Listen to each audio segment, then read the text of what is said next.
The next technique that we want to look at is the uppercut, and I think we can get the lead hand uppercut and the backhand uppercut in the same lesson. And I also don't think we need to go through all of the footwork stepping techniques.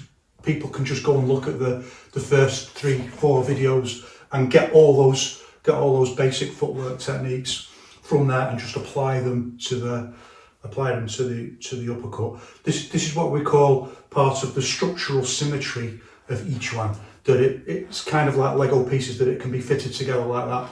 Learn one thing and it teaches you 50 other things. It's part of the genius of it. What that does then is it gives us a little bit more space to talk about some other things and to expand our conceptual understanding of Yiquan particularly. And that's important because it's about the accelerated pace of learning, which is an idea that's built into Yiquan, that it's oppositional in many ways to a kind of ideology of, you know, you go and train with someone and you spend like 20, 30 years doing hard slog and just trying to copy the master and achieve the results eventually, and kind of fetishizing and celebrating that idea of length of time and turning that on its head, being critical of that and turning it on its head and thinking about how do we achieve faster results in a shorter time. And that's an idea that comes to us directly from Wang Shangjai, the idea of twice the results for half the effort, modernizing the concept of Yiquan. And one of the ways that's done is through this idea of an accelerated curriculum, that everything links together. So when you learn one thing, it kind of opens up doorways to other things. And the other aspect of that is conceptualization, using ideas and thinking about what you're doing. That can be very hard for people, as we'll talk about in a moment. Very often people just want to hold on to the ideas that they've been told, and not everyone is creative, so not everyone can innovate and think about new ways of doing things. So there's been barriers in the past in Chinese martial arts to innovation, and one of the ideas within each one is that you can kind of get through that. That's turned out to be quite problematic, but we'll talk about that in a moment. So the uppercut's a very interesting example of this, and obviously for the most part it comes from Western boxing, but there are examples in traditional Wushu of uppercut. Long fist uppercut done this way. Some Shaolin forms have uppercuts like this, but in each one primarily it comes from Western boxing, and it goes through like a variety of different changes within that. So it doesn't, from what we can tell, so we're just looking at the form of Wang Shangjai's early students and just looking at the form of their movement, where we've got some example of that. And the concept might come from Western boxing, but it's very often quite a different sort of uppercut. Then there's varieties. So we've then got to think about, well, what's the question that this is asking us? And I would suggest that it's what is each one, or it's beginning to pose that question. And I think maybe it's kind of misleading because it's not the question itself, it's what the question implies that kind of opens our mind conceptually. I'm not going to answer that question, what is each one? Each one's a very dialectical, contradictory concept, practical way of investigating body, mind, society. And so I'm going to use a dialectical method, and what we call negative dialectics, which means instead of trying to find what's right, let's take ideas and then take them apart and say what's wrong with them. And we can, although it seems very negative, it's a really useful way of thinking about ideas when there's lots of discussion and contestation about what is right. And instead of like just arguing about that, you can be more practical and say, well, what's wrong with this idea? And that in many ways is more useful practically in terms of thinking about fight training and things like that. So for example, we can look at different kinds of uppercuts and say, well, what's wrong with this? I mean, by definition, we're also exploring what's right with it. But what we're not doing is trying to get some conceptual overview about what each one is at that point. Rather, we're diverting ourselves onto perhaps a more important at this stage understanding of how people answer that question of what is each one and what might be wrong with that answer. So what I'm getting at is that people very often just see each one as specific techniques, whereas we know for a fact, because he says it multiple times, that Wang Shangjai emphasizes that each one's not about techniques. And he criticizes people who think that Chinese Wushu is about techniques, and he says multiple times, as do all his senior students, It's not about techniques. So how have we ended up with this kind of interesting situation where very often people will learn from someone and then the way that their teacher did it becomes what each one is. And they'll argue quite strongly that, well, this is what it is. This, you know, it's that you do it like this, and if you don't do it like this, you're doing it wrong. And this kind of factionalism between different groups of people within each one. How did that go so wrong? How did it get there? The answer is thinking that each one is techniques, despite everything that Wang Xiangjia and his students have told us, thinking that it's techniques. And that then has really negative knock-on effects in terms of innovation.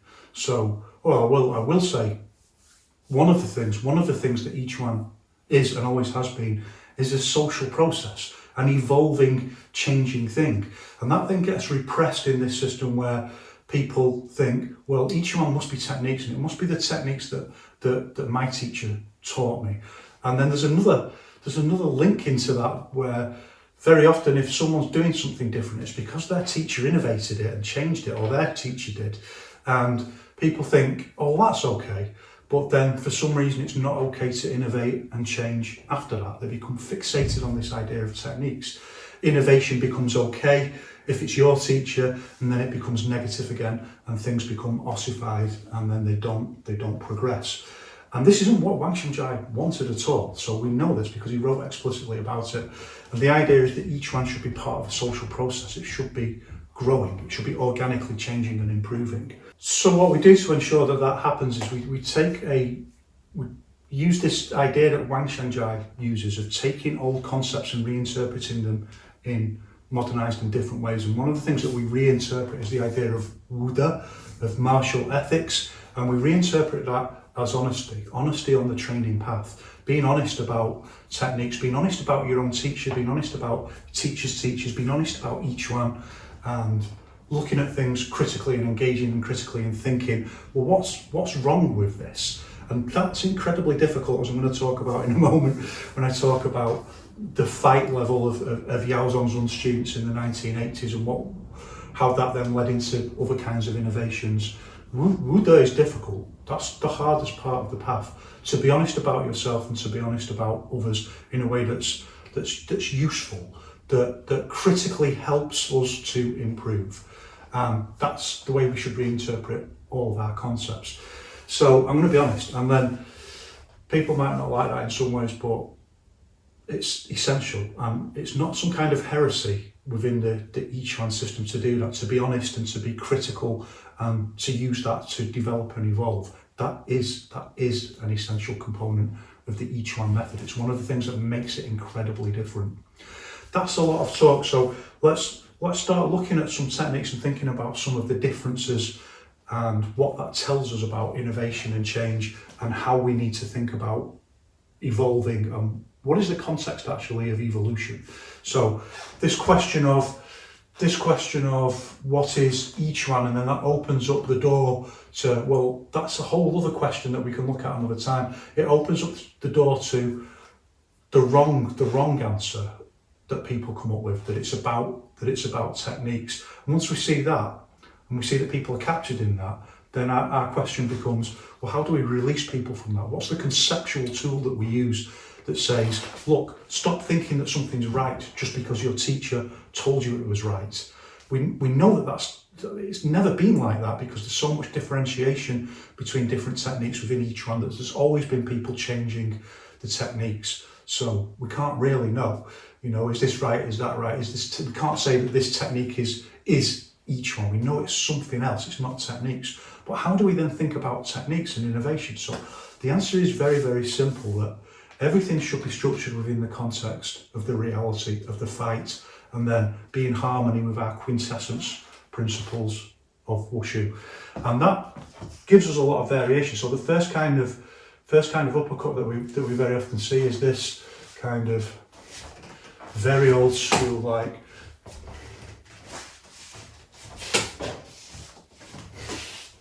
very often crossing the hands like this and circling up like you're going to hit with the first two knuckles like that, up like that. And remember that I've said before in the previous videos that structural movement is a vast paradigm and lots of things can be right. They can accord with the quintessence principles of wushu. And what matters is, can we scientifically identify that one particular way of doing something is superior when we bring in the context of the reality of the fight, this idea that Yao Zhongzun really emphasizes. So we can trace this kind of movement back before we even think about the practical reality. We think, well, wow, it's quite an odd, like it's very far away from the kind of Western boxing uppercut even that would have been seen at the time. I remember I talked about I think maybe even in the first video, that this kind of movement comes from a very particular way of using Fa Li. There's multiple different ways of using Fa Li. It's just mass times speed at the end of the day, conceptualized by particular kind of body structure that we work on and develop in each one. And this is a particular kind of way of releasing force this way. And it lends itself to these kind of movements. So the principle that it's not about techniques is there. The principle that it's not about techniques authors this movement, because it's taking it back a step and saying it's about how we use Fa Li, and that's first, the body movement quintessence principles, and then from that it just suggests this. And this is what we call, this kind of movement is what we call opening in wushu. Remember I've talked about we can open and we can close. We can just think about that as like, do the hips open? Do the hips kind of come in together like that? This movement is opening.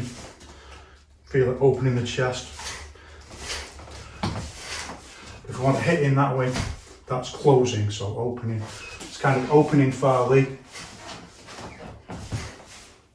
And that's where it comes from. So the principle is absolutely right, that the issue is not techniques, the issue is how you issue force. But as the Yiquan paradigm expands after that, people begin to realise, well, actually there's other ways of using Fa Li, there's other ways of issuing force.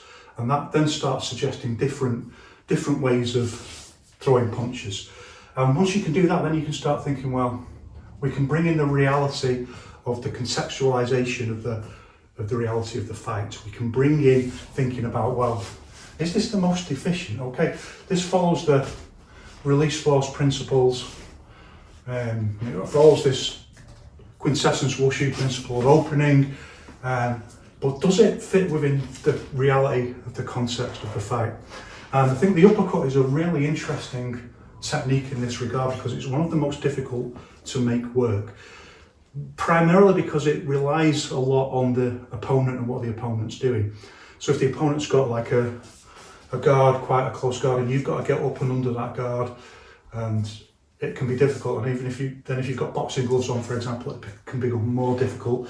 So you're looking all the time for the opportunity in the opponent's guard and the way they're moving to get the uppercut in a way that you're not necessarily with other punches. So even if someone's covered like this, you can just hook right into their gloves and hit them. But if you want to get that uppercut in, you've got to get past the elbows. You know, if they're covered like that, you've got to get past the elbows, so it becomes more difficult. The importance of thinking about the context of the reality of the fight becomes more dominant in our thinking. So now we've got these two focal points that, like, we can see them like they're both shining a light on the problematic of what is the right Yiquan way of doing a particular movement. This one's shining a light of quintessence movement principles, and that definitely fits in with that. And this one's shining a light on the problem, and this is the reality of the fight. And this one's saying, there's some problems with that. So then we can start exploring. People do start exploring. So we can see some differences. But we also see, like, some very big, this kind of movement, and that's there also very early on from each one. And this is a slightly different way of using Fa Li. So we think like this kind of movement that brings it up into this movement has a lock point, by the way, just like we've talked about, the lock point is there. But it usually just, it carries on with the movement after the lock point. See, I'm just stopping briefly. There's the lock point and then carry on. That has a lock point as well. And then this much bigger movement, like like this, a much longer movement, and that's going to become important later on. But the use of the lock point, hitting straight up this way, and the lock point is going up like this. It's not going round in a circle, like it's not got this circular energy to it. It's got a much more linear energy to it. And a really good example of someone who uses that way of doing it is Sui Bin. And if you look at him doing it, well, also he's a really interesting example because, as with a lot of punches, he changes the way he does it depending on what he's doing, particularly if he's hitting a punch bag or if he's demonstrating it on the air. We can talk about that more in a moment, but if he's demonstrating on the air, he'll do this much like a Western boxing, drop and up and hit this way. And he'll usually bring his arm over here and guard in front of the face. And far as I can tell, this seems to be something that Yao Zhongzun taught, this idea of bringing the other hand in front of as opposed to bringing it to the side of the head that we'd later see, for example, the Yao brothers do, and I'll talk about that in a moment. Bringing the hand, we also still see the Yao brothers do that as well sometimes when they do hooks like that, bringing his hand in front of the neck to guard rather than the side of the head. We'll talk about that in a moment. So this idea of dropping the hand and then bringing it up, and that's done in Western boxing for a very good reason, that you've very often just got like a narrower space, and particularly if like someone's got a very close guard like that, you've got to get through this space, and you've got to somehow get around a guard, and that's why you drop and lift to get around that guard.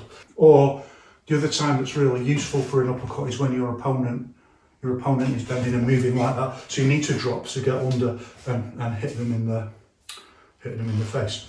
So on the air, Sui Bin does it like this, and then the lock point is here. It's very much this linear release force at that point. That's the lock point, and hitting quite high like that. There's a lot of good reasons for that. I mean, mainly this idea that it's more useful practically in terms of like just negotiating an opponent's guard. When he comes to do it on the back, he changes the way he does it, and does this multiple times with different punches, which is quite interesting. He stops doing this, he drops this guard across the face. I think there's a couple of reasons to that. So I suppose the guard across the face, that's just like, it's a really good example of like, there's no quintessence principle of Wushu that says that you should do that. There's nothing within structural movement paradigm itself that suggests that you should do that in the way that it suggests routing and things like that. That's just a decision that's been made. At a certain point, whoever's made that decision has said, well, this is probably better. This is guarding the throat. So when we throw a hook or we do something like this, we want this kind of guard in like this, like you do see in some other stuff like that. That's just a decision that's been made, and then later on a decision is made, particularly by the Yao brothers, to emphasise this more, that we're going to guard the side of the head for a lot of punches. Like I say, you'll very often see the Yao brothers do hooks and things like that, bringing this hand to guard the throat rather than doing it like that. What we can learn from that, like if people are finding it difficult to be critical, to be critically engaged, what you can learn from that is that these are just decisions that human beings have made, and those decisions then have to be tested in the reality of the fight, and maybe some other ways of doing things might be more useful. That might be a little bit more useful. We might also have to practice doing things like covering the head and throwing punches that have a very close guard and things like that. We'll talk about that more in a moment.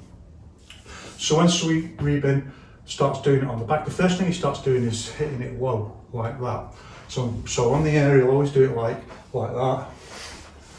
And the lock point is here, and the energy, the release force is very much like that. He doesn't, when he's being conscious of it, he doesn't usually lift his feet he doesn't believe in lifting your feet onto the balls of the feet, and that's become like kind of a distinctive thing between Sui Bin and the Yao brothers, and I think that's then becomes emphasised partly because there is that, it's emphasising the difference, like for kind of, I don't want to say political reasons, but emphasising that there is a different way of thinking here.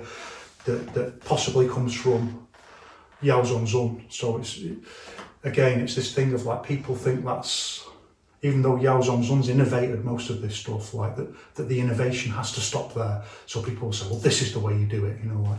So when it comes to doing it on the bag, he'll change and he'll hit low.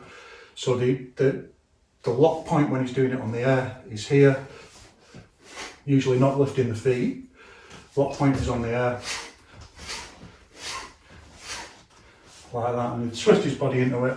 I've seen at least one of his students doing it like that. She's very, very old school way of doing it, but Sui Ribin doesn't really do that. And when he hits on the bag, he changes and he hits, the hit point is here, quite low, like almost like a kind of a body, like an uppercut to the body. So on the air, the hit point, the lock point is here. On the bag, the hit point is into the body. That might suggest that that's how he's thinking about it, even when he's got the lock point here, that he's thinking about hitting into the body and then a massive big follow through, but that seems very unlikely. It's more of an issue, I'm going to suggest, of the difficulty of hitting a punch bag with an uppercut. And there's a way of doing it, the way that the Yao brothers later developed, means that you can hit a punch bag higher with an uppercut, whereas this kind of, like Sui Ribin's uppercut is almost like it's very, very close to a Western boxer's uppercut, and that's usually you have a special bag like an uppercut bag or a bag that's got a bulge on it that lets you do that, because otherwise the hand just slips and you can't get the purchase on it. So hitting it low into the body is a way of actually getting contact with the bag. That's quite an interesting example of how equipment and technique and the reality of the fight all kind of interconnect, maybe not necessarily positively, because you will fight the way you drill. So if your contact point for an uppercut is constantly drilled being low down here, then believe me, like you go for it the way that you drilled it, and that's not necessarily what you want. Head's here and you're hitting in the body here. So I think it's a problematic issue. I have like a really good example. I'm having to drill it out now because I've done it. The way I've been structuring my drills this year, I've just tended to like do everything in sets, and just very often with uppercuts I'm usually always doing low side kicks.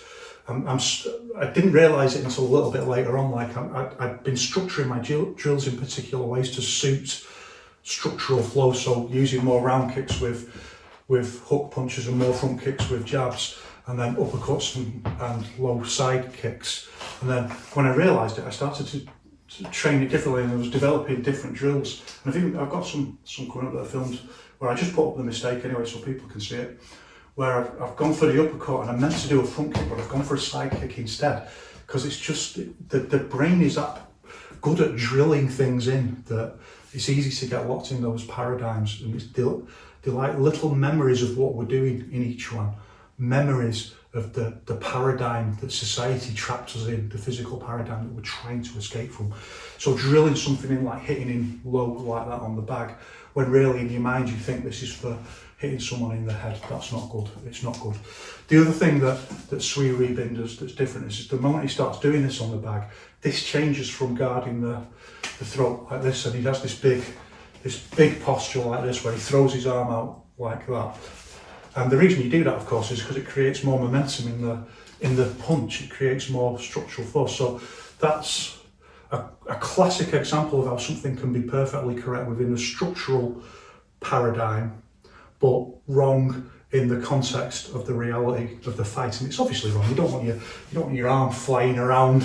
Anything could be happening to you. I mean, like, good chance of, you could be super lucky and elbow another person right in the face while they're attacking you from behind, but could hit anything, couldn't it? Could hit a wall. And it's just flying loose anyway, and all this area is open, when it could just be, you could just keep it tight and have some kind of guard. So it's obviously wrong to do that, but it's right in terms of it aids power generation, because it's a bigger structure, and this is like it adds this kind of pendulum force onto it, but it's wrong in the context of the reality of the fight. If people think like you can't be that critical about it, then you may as well just forget the whole project, because each one isn't about becoming a slave again to someone else's way of doing things. Yiquan's about the process of rediscovering yourself. That's what Wang Shungjai said.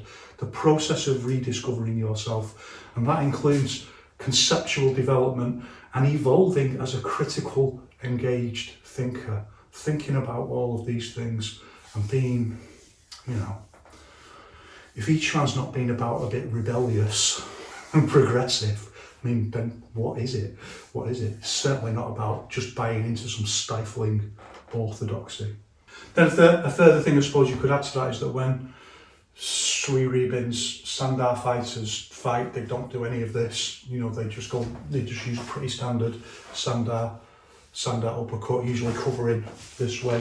So you don't even see any of that in the practical outcomes, which is also something to think about. And then some changes take place. So we need to understand like a little bit about the history of particularly in Yao's Yiquan, that particularly after Yao Zongzong's death, or as Yao Zongzong gets older, people start thinking about, well, how do we make this work better? And so one of the things I'm talking about here is we've got video footage of the Yao brothers, Sui Ribin, Liu Pulei, some Taiki Ken people have come over to China. We've got videos of people sparring, and you know, in the 1980s, when they're all very young, there's no doubt they're all tough lads. They can all give a punch and they can all take a punch. They're all rough lads who you wouldn't want to mess with.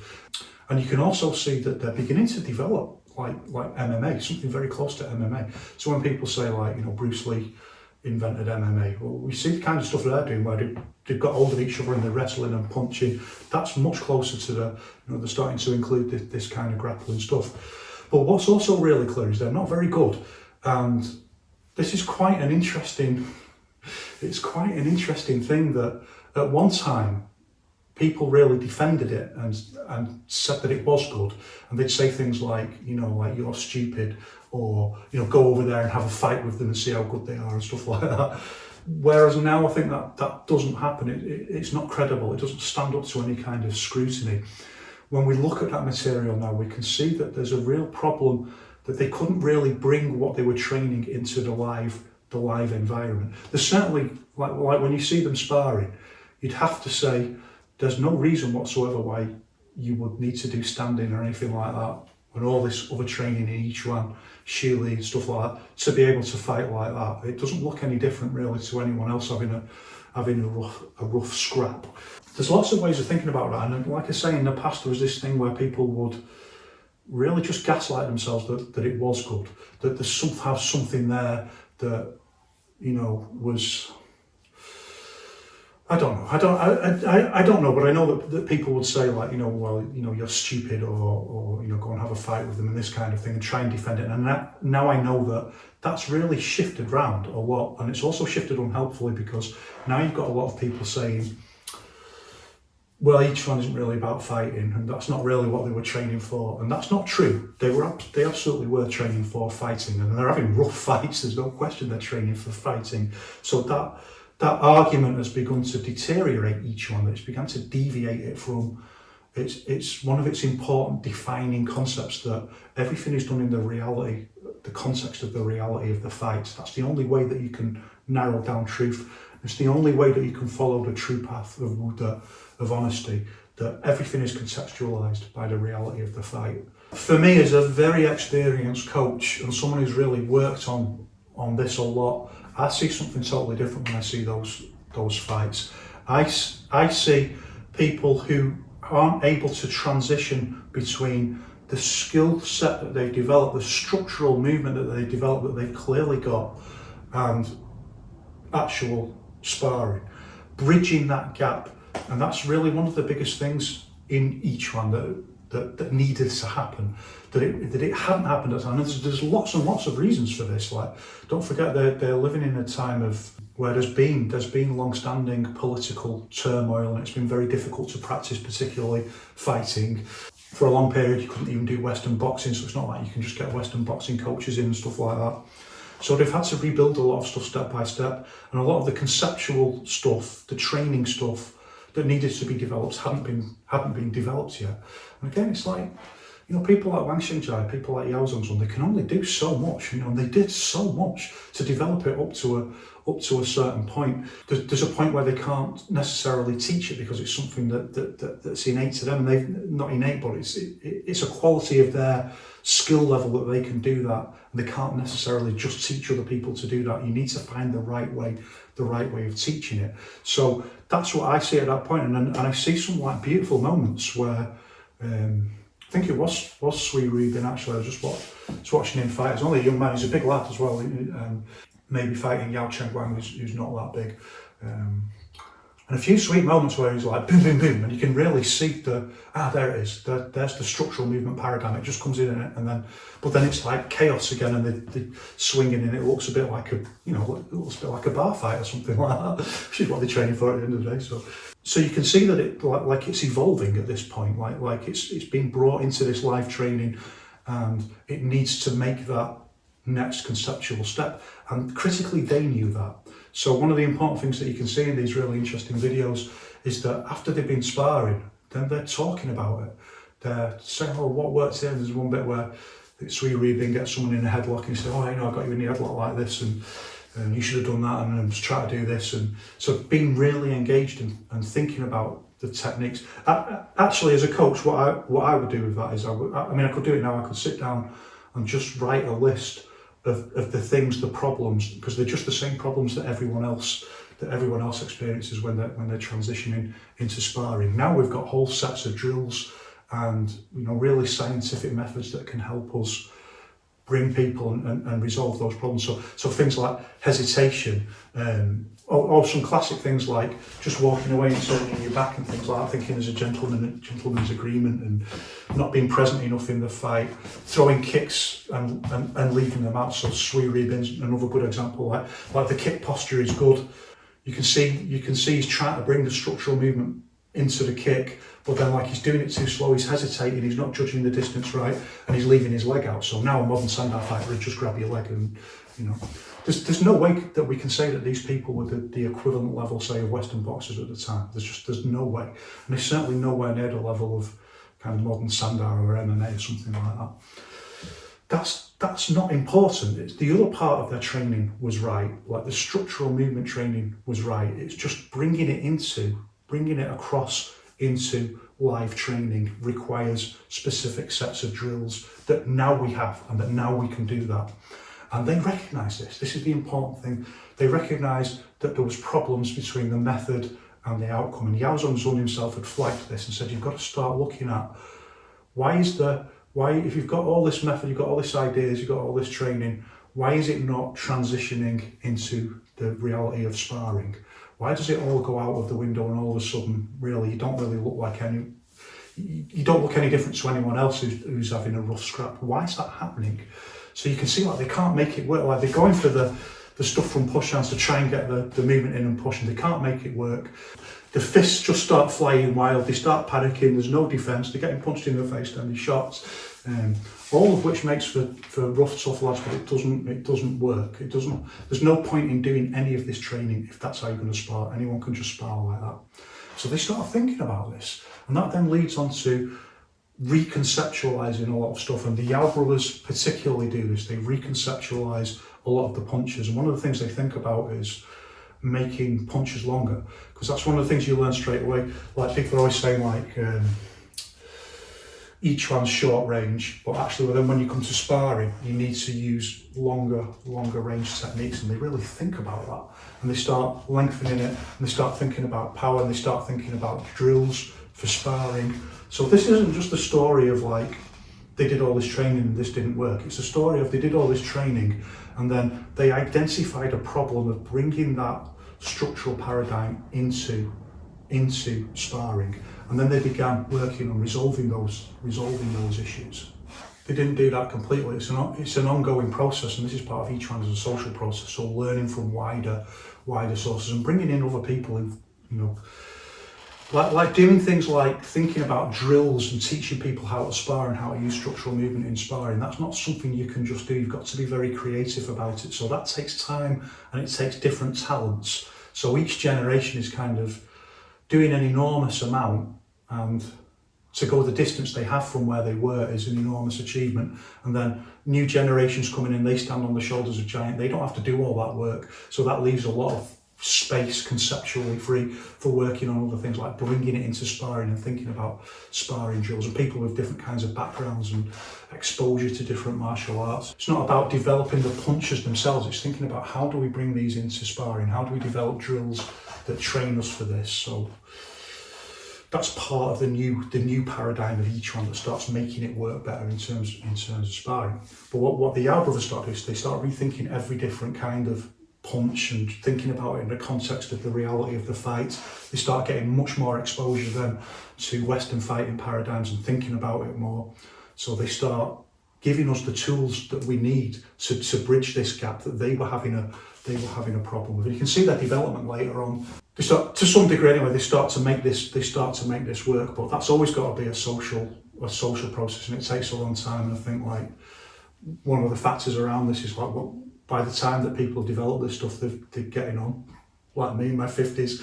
By the time that I've like worked on a lot of this stuff myself, you know, like I'm at the end of my ability to put the gloves on and, you know, have a ding dong and stuff like that. It's just the way it is, but we try and then pass that on. So that's a lot of talking. So they begin to change. One of the things that they change is the uppercut, and that's the kind of uppercut I'm going to look at now.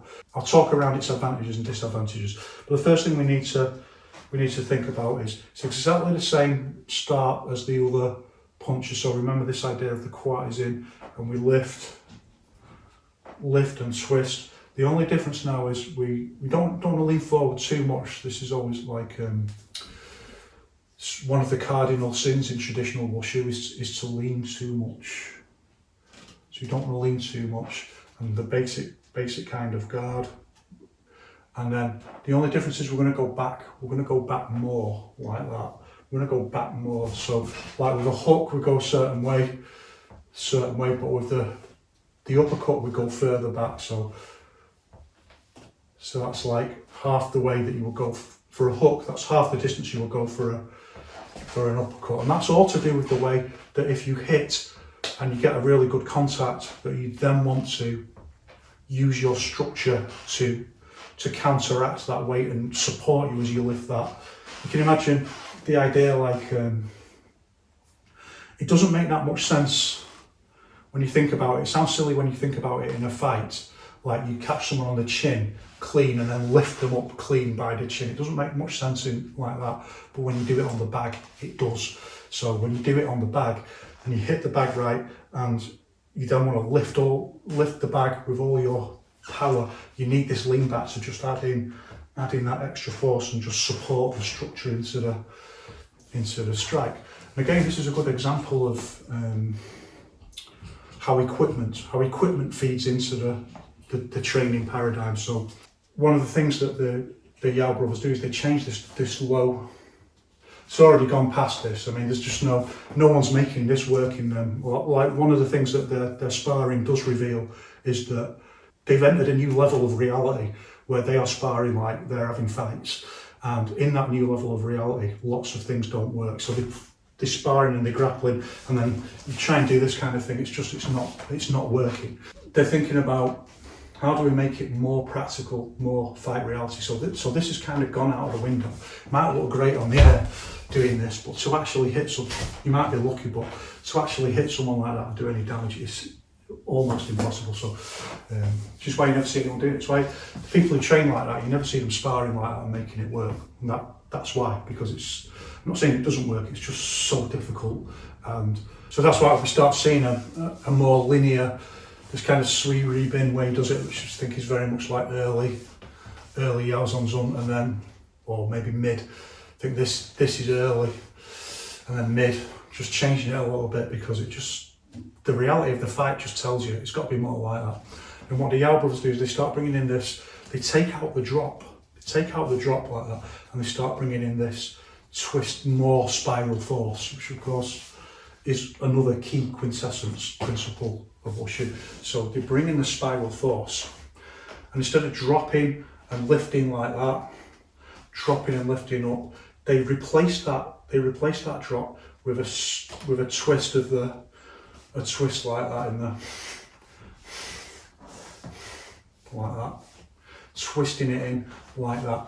And the reason for doing that, and instead of, for example, you can just go like that, you can just release force like that, very much like that, only you just do it, you just make the posture more linear like that, and that's also perfectly valid and reasonable within the structural movement paradigm. The issue is the opponent.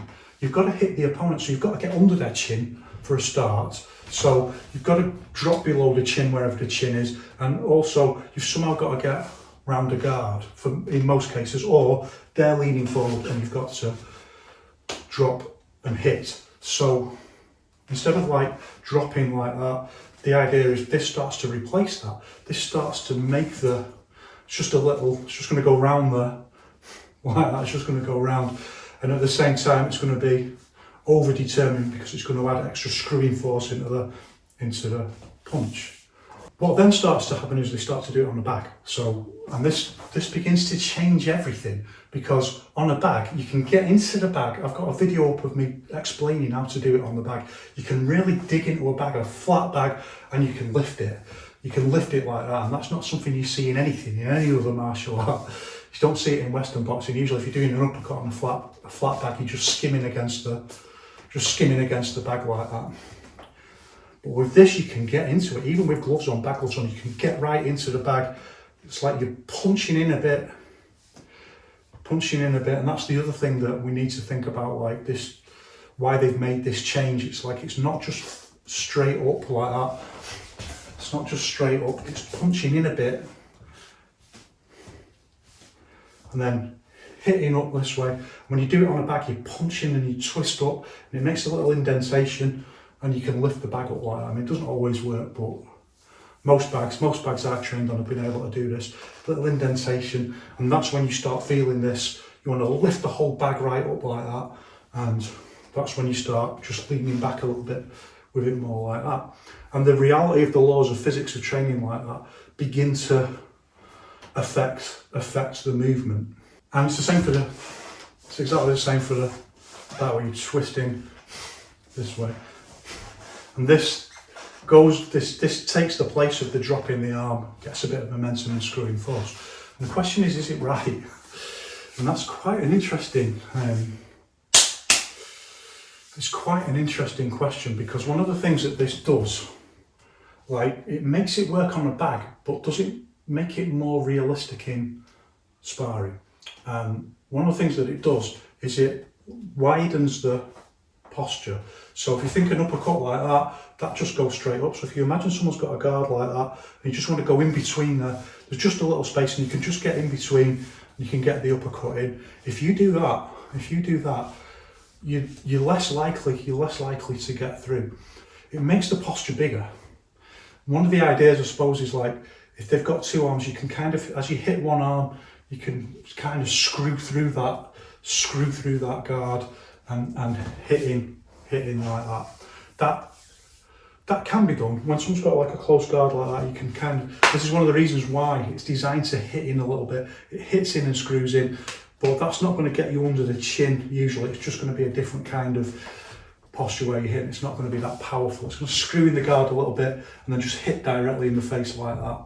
To get actually through and under the chin like that is next to impossible. You make the posture too big, it can't get through, can't screw through. Whereas the way that Sui Ri Bin does it, like, you can just get through. If there's spaces there you can get through, you can get through. If there's enough space to get through and you change it to this, then all of a sudden there isn't enough space to get through. So that's quite an interesting consideration. Yet when you do it on the bag, you feel like, that's right, that's definitely right. The issue then is like making it work in sparring. It's exactly the same as Western boxing, that it relies a lot on what the opponent does. Let's be honest, after that 1980s period where we've seen people sparring, then we very, very rarely see anyone sparring in Yiquan. Certainly, think of all the instructors, particularly in Europe, and just, have you ever seen any of them spar? So with what we could say are Yiquan kind of principles.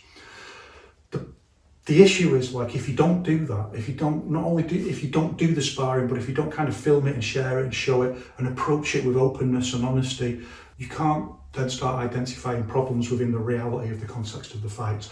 All you've got is, even if it's a very good understanding of the structural principles, that's all you've got. You've not got this other context. What we're not seeing is the difficulty of actually getting an uppercut like this in a fight. Never mind just any kind of uppercut, getting them in, and how good your reactions have got to be. You know, your opponent's moving in the down like that, and you clip them like that, or you're close and you get them in. We're not even seeing sparring generally, so we're definitely not seeing the problems with uppercuts and how difficult it is to get them. And if people start doing that, then they're going to have to start thinking a little bit more about, it's not about whether one way of doing it is right, one way of doing it is wrong. It's about being adaptive. It's about having different ways of doing it and being able to use different. This is great for screwing in through a guard, like actually, like, you know, the guard's close, you screw in, you hit one and you hit in this way and then changing that way. And thinking differently about, well, what are these postures for? It's not exactly the same as an uppercut where you're trying to get through under the chin like that. It's not exactly the same. Other times you're going to have to do just straight up like that. Other times you're going to have to drop and go under, and recognising that it's not about techniques. It's not about, is this technique right? Is that technique wrong? It's about being adaptive and using all these different ways of, you know, you might find yourself wrestling, grappling, and then all of a sudden this really old school way of doing it, just suddenly, like, here's the opening, like, you know, they've got a hand here and you've got a hand here, and you just change like that, and hitting this way, almost like this big Nanchuan block like that. I use that all the time, like this kind of movement, like this kind of Nanchuan stuff, because I've got a Nanchuan background. So. And being adaptive and being able to use different things and understanding conceptually where it all comes from. It's far more interesting doing it like that than being trapped in some, like, no, this is the way you do it, and, you know, silly. Having said that, then, there's some technical pointers that we need to think about. So when we throw the uppercut, here's a good example of how the reality of structure itself also must play a role in this. So in some ways, like, it'd be better to get the arm completely flat like that, so that all the force goes up that way. And you can kind of do that if you keep close like that and do it like that, and you use that twist in this way, very much like that actually. Now I come to think about it, it's very much like that kind of movement. So getting the elbow right under like that. But if we do it from a bigger movement like this, if we put the elbow right under that way, it creates too much stress on the shoulder. It's what Wang Shijai will call brittle, so if it just gets knocked in the wrong way, it could easily pull a muscle. So we want to keep it on a little bit of an angle like that. Keeping this little bit of an angle and hitting in on an angle. And again, that affects, like, how it's going to, if there's a close guard or something like that, that's got to be factored into that. On a little bit of an angle. And this also acts as a little bit of a defensive cage. Like that. On a little bit of an angle. So we sacrifice the extra force that you might get, because actually when you do that, you can just feel like, let's have someone would arm lock you like that. It just goes like that. And, you know, I occasionally do myself, but not full. Like, I read someone saying there's no chin now, no joint locking in each one. That's not true. There's everything in each one, but a particular kind of chin now, where you just hit the arms like, if the arms like that, hit. That's fully each one, believe me. So a little bit of an angle, and again we want to think about hitting in with these three knuckles. And this hand just does exactly the same that we've looked at in the other videos like that. And things to think about practically, like bare knuckle, is like, if you hit with your fingers, like these bits of the fingers usually are quite tender, so if you hit right under the jawline like that, it can hurt the fingers. And it can easily miss because it's a small area to catch under the jaw. But if you do, it's such a... That's another reason I think why very often, like, you're not seeing it in sparring, is that people are afraid to do it, because it's like it's such a, You know, particularly for amateurs, like it's such a whiplash, and you think, like, I've got to really hurt someone doing that. So on a little bit of an angle, and then spiral forcing this way and twist into the thing. And then the next thing to think about is just doing it at different lengths like that. And the further it goes out, the more you can see that the arm is on an angle. Like you go right out like that. You don't want to be going out like that and twisting, then you really can feel the twist like that. It's just how someone would, if they were lucky enough, would arm lock you and twist you back that way. So practice that with all the other steps, and then just some things to bring in mind that you might want to practice is like bringing it up to the hit and stop, and then this kind of hit out with the forearm is something you can practice on the back, like when you miss. So the Farley is going up and then it's out that way, so up and out like that. 1, 2, pushing out, different kind of Farley. All Farley is the same thing, but the way the body works with it is just like, so that's up and then out, out that way. You miss, push. So that's another idea, another extension of the principle of continuous attack within the structural symmetry of each one. That you miss with one thing, change into the other. That doesn't work, change into another, change. Like that. When you've got the basic thing, if you've got a mate or someone who can hold a pad for you, then you can just practice hitting on the pad. Things to look out for are, if you're doing it like this, the way the wrist twists in. Like with all each one using screwing force, the way the wrist works, there's always the danger, the potential for twisting your wrist. So you've got to think about training that step by step, building it gradually, understanding the principles of physiology of your own body. And then just like one last thing I wanted to mention is that, you know, this idea of rediscovering yourself that Wang Shengjai talks about, everything I've talked about today, I know some of it's been very controversial, but rediscovering yourself isn't just about rediscovering your physical posture, physical body. It's one of the big contradictions in each one. Remember, each one's all about contradictions. That's what makes it so different. It's not, when you say what is each one, you know, like I can put different definitions on it. I can't put one definition on it, I can put different definitions on it. But overall, it's a process. And that's so different to anything else. It's so wonderful, and just exploring, like, rediscovering who you are, how you move. And the big contradiction with that is at the same time, rediscovering yourself is also rediscovering society and your role within society. And that filters through multiple different things, one of which is the way society has taken control of your body. So if when I talked about standing and the idea that reconnects your will with your form, and you think like, well, what is it that's been controlling my form? Yeah, it was your will, but what controls your will? Well, obviously, society and socialisation. It's a very rebellious thing that you're beginning to take control back of your body. The will is beginning to become independent, and it does that by becoming aware of the way that society has affected the way you think and then the way you move. And one of the aspects of that then is like, you first kind of, it's not even an act of rebellion, it's like an act of escape. The first act of escape is to try and find something outside of this. And that accounts for a lot of people who then want to go on and do Chinese martial arts, that they're looking for something. There's some sense of recognising this alienating, controlling system that we live under, and then try to find something special. That's what wushu is at the end of the day. We create something. We create an entirely different structure, with all its different rules and symbolism and ethics and values, and that's absolutely wonderful. But don't just recreate the system with a new system. Don't just recreate something where it's just unthinking obedience to orthodoxy. The point of each one is to be the revolution, even within that world of wushu. It become ossified, it become a new kind of orthodoxy. To be creative, independent, solving new problems as part of this social process has to be like that, has to be. There's no way that Wang Shengjai can provide the answers for things like, you know, ground fighting and grappling and stuff like that. It's part of an ongoing process. Embrace that. And to embrace that, you've got to be a little bit rebellious, and you've got to accept that being critical of those who've gone before, just like Wang Xiangjai told us to do. Please be critical of me. I hope the younger generation will criticise me.